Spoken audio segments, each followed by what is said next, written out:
আসসালামু আলাইকুম everyone, welcome back to my channel. আজকে বেগুনের ভিন্ন রকম একটা রেসিপি নিয়ে চলে আসছি। অনেকে তো বেগুন ভাজা বা বেগুন মাছ দিয়ে রান্না করে খাই আমরা, কিন্তু এভাবে কি কখনো খেয়েছেন? তো আশা করি ভিডিওটা ভালো লাগবে। মাছ মাংস যখন না থাকে তো এভাবে বেগুনও রান্না করতে পারেন। তো চলুন। তো এখানে আমি হাফ কেজি বেগুন নিয়েছি। বেগুনগুলো আমি মোটা মোটা করে কেটেছি, আর এই বেগুনগুলো ভালো করে ধুয়ে নিয়ে আসছি। তো এখন বর্তমানে বেগুন রেসিপি কিন্তু ভাইরাল। তো ভিডিওটা দেখলে অবশ্য আপনারাও ট্রাই করতে পারবেন। তো এখানে আমি দিয়ে দিব লবণ আর দিয়ে দিব হলুদের গুঁড়া। অল্প হলুদের গুঁড়ো দিয়ে আমি তারপরে বেগুনগুলা ভালো করে মেখে নিব। তো আশা করি ভিডিওটা আপনাদের কাজে লাগবে। আর এখন বেগুন পাওয়া যায় অনেক কম দামে। তো সবাই এই রেসিপিটা ট্রাই করবেন। তো আমার বেগুনগুলার গায়ে হলুদ আর লবণ মাখা শেষ।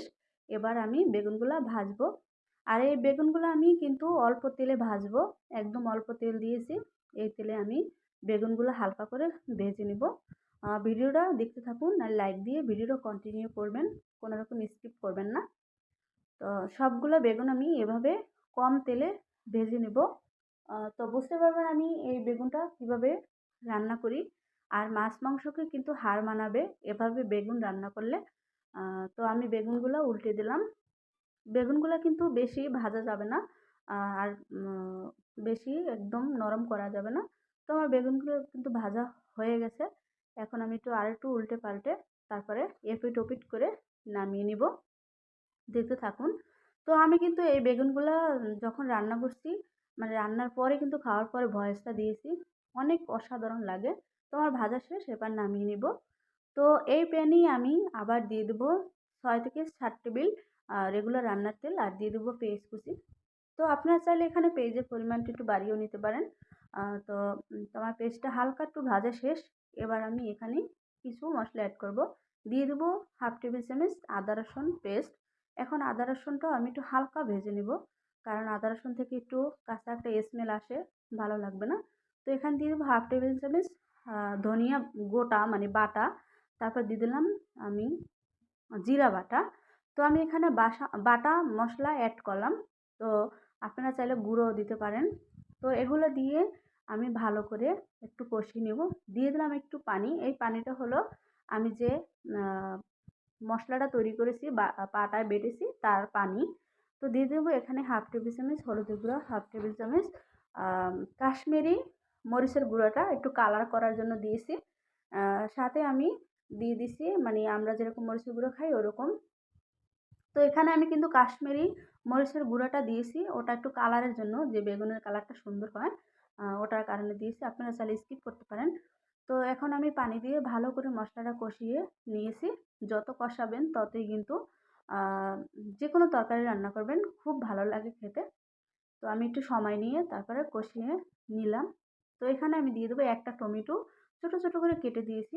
আপনারা চাইলে টমেটো স্কিপ করতে পারেন, তবে টমেটো দিলে কালারটা আরও বেশি ভালো লাগবে আর খেতেও অসাধারণ হবে। তো আমার টমেটোটা কিন্তু একটু নরম করে ভালো করে কষিয়ে একদম সেদ্ধ করে নেব। টমেটোটা একদম আস্ত থাকবে না।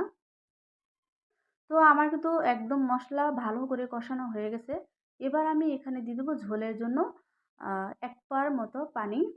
তো এগুলো দিয়ে আমি ঝোলটা ভালো করে ফুটিয়ে নেব। তো যে যেখান থেকে আমার ভিডিওটা দেখছেন তাদেরকে অনেক অনেক ধন্যবাদ। আর যারা এখনও আমার চ্যানেলটা সাবস্ক্রাইব করেননি প্লিজ সাবস্ক্রাইব করে আমার চ্যানেলের পাশে থাকবেন। তো ঢাকনা দিয়ে আমি একটু ঝোলটা ফুটে উঠবে তার অপেক্ষায় আছি। তো আমি ২ মিনিট পর ফিরে আসলাম। তো আমার ঝোলটা কিন্তু ফুটে উঠছে। এখন আমি দিয়ে দেবো হালকা ভেজে রাখা বেগুনগুলা। এভাবে যখন ফ্রিজে মাছ মাংস না থাকে তখন কিন্তু এই বেগুন কিন্তু বেগুনটা কিন্তু এভাবে রান্না করতে পারেন। মাছ মাংসর দরকার পড়বে না। তো আমি একে একে ভেজে রাখা বেগুনগুলো দিয়ে দিলাম। তো সবগুলাই দিয়ে দেব। তো আমার সবগুলা প্রায় দেওয়া শেষ। এখন আমি এখানে একটু হালকা করে নেড়ে দেবো। বেশি নাড়বো না। তো এখানে কিন্তু হাই হিট আমি রেখেছি, কারণ বেগুন সিদ্ধ করা, তারপর মানে বেগুন ভাজা, তারপরে ঝোল ফুটে উঠছে, তাই আর কি। এখন ঢাকনা দিয়ে দিব। তো আবার ফিরে আসবো আমি 10 মিনিট পরে। এখন আমি ফিরে আসলাম 10 মিনিট পরে। এখন আমি আলতো করে একদম মানে বেগুনগুলা একটু উল্টে দেবো, মানে এপিট ওপিট করে, তাহলে বেগুনের ভিতরে মশলাগুলো ভালো করে যাবে। বর্তমানে কিন্তু বেগুনের রেসিপি ভাইরাল চলতেছে, তো আপনারাও ট্রাই করবেন। তো আমি এভাবে কিন্তু হালকা করে নেড়ে আবার এখানে কিছু কাঁচামরিচ অ্যাড করে দিব, 2-3টা।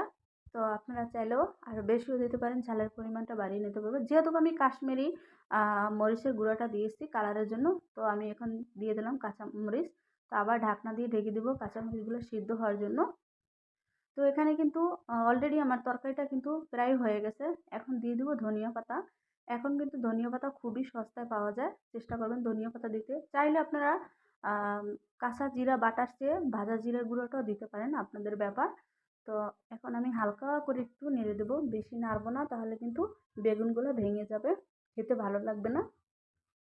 তো এভাবে আবারও আমি 2-3 মিনিট আ ধনিয়া পাতাগুলো সিদ্ধ করে নিব। তো 2-3 মিনিট পরে ফিরে আসলাম। এখন কিন্তু অলরেডি আমার বেগুন তরকারিটা কিন্তু হয়ে গেছে। আমি এখন আ আরও একটু নাড়া দিয়ে তারপরে আ হালকা করে একটু নেড়ে তো আমার বেগুন তরকারিটা নামিয়ে নিব। তো যে যেখান থেকে ভিডিওটা দেখছেন, যদি ভালো লাগে অবশ্যই লাইক, শেয়ার, সাবস্ক্রাইব করে আমার চ্যানেলের পাশে থাকবেন।